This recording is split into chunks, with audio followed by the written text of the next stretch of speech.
आणि काम चांगलं केलं तर जातीपातीची काही गरज नाही। मी तो ओपनली सांगतो, नागपुरात सांगितलं होतं, जो करेगा जात की बात उसको कसके मारूंगा लात। मला काही फरक नाही पडला, सगळ्यांनी मतं दिली।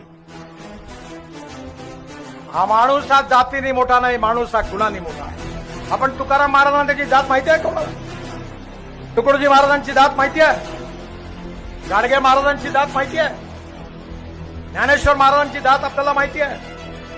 बाबासाहेब आंबेडकर, छत्रपती शिवाजी महाराज, लोकमान्य टिळक, आपण त्यांचा जातीनुसार विचार नाही करत, त्यांच्या कार्यानुसार विचार करत। या समाजामध्ये सामाजिक, आर्थिक, शैक्षणिकदृष्ट्या जे मागासलेले आहेत त्यांना आर्थिकदृष्ट्या, शैक्षणिकदृष्ट्या सक्षम करायला आरक्षण आवश्यक आहे, ते जरूर दिलं पाहिजे, पण जातीच्या ढाली पुढे करून नाही। आपण आपल्या कार्याने, आपल्या कर्तृत्वाने, आपल्या गुणवत्तेने मोठं झालं पाहिजे।